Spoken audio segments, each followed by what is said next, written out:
With that, I yield 5 minutes to my good friend from Long Island, Mr. LaLota. Thank you, Mr. D'Esposito. Mr. Thompson, do you want 30 seconds of my time to finish your thoughts, sir? Just real quickly, I want to make very, very clear.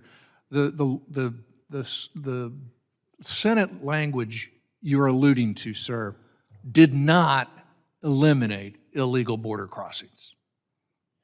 Period. It did not. Thank you, Mr. Thompson.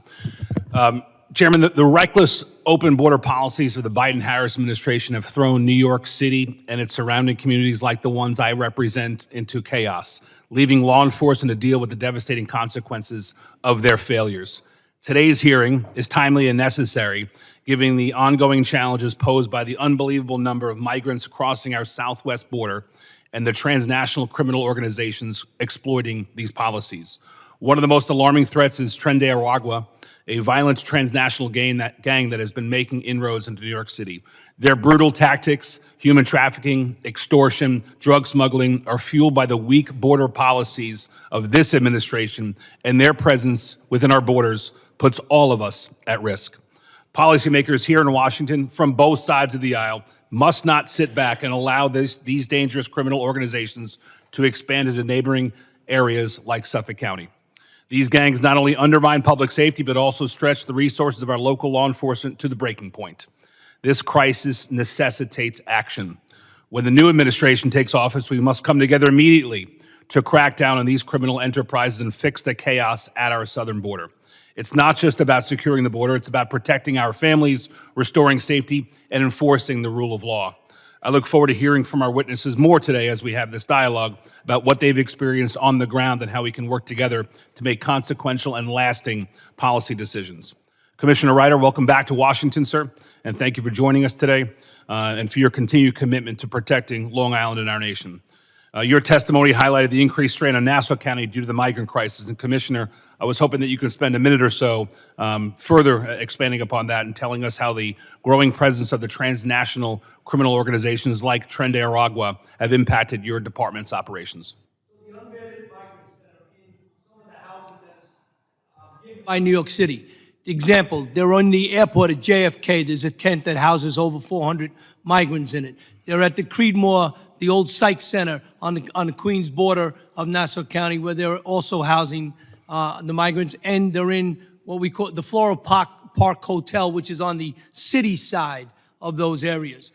We got numerous complaints of quality of life, outside urinating, drunken, disorderly, and then it got worse when it got into violence with those that are joining those gangs that are now trickling over into Nassau County and strengthening the gangs that we took down back in 2017 when then President Trump came to Nassau County over the deaths of numerous people that were murdered by the MS-13 gangs. All of those individuals were migrants that were either undocumented or illegal in this country at the time. Those attempts by law enforcement to shut them down were successful. We started to bring them down. We're seeing that uptick again because of what's coming over the border. It's a porous border. If you don't check those that are coming through, how are we going to defend ourselves against them? And that's the challenge with law enforcement. Law enforcement looks at it, a community, addresses a community, and is respectful and fair to that community. But then all of a sudden, inside that 90% of crime is done by 10% of that population. All of a sudden, that 10% gets bigger. Thanks, Commissioner. We know where some of this crime is coming from. Most of this crime is coming from. It's coming from the 5 boroughs. It's coming east through Nassau County. I appreciate your leadership in holding the line in Nassau County and stopping some of those folks from coming further east. Thank you. I want to, with the little time that I have remaining, just say a few words about my best friend in Congress, Congressman Anthony D'Esposito, who's chairing his last meeting of this Congress. And the clerk may want to distribute some tissues as I go through this. Not only is Despo my best friend here, he's no doubt about it, he's the best damn chairman this subcommittee's ever had.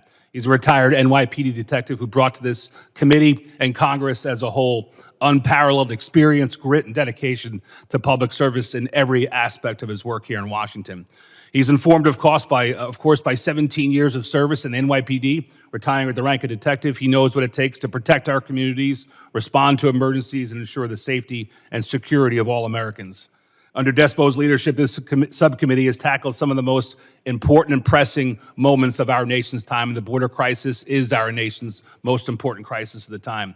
and he's also helped improve disaster preparedness and responses to advanced critical technology to keep our first responders and communities safe.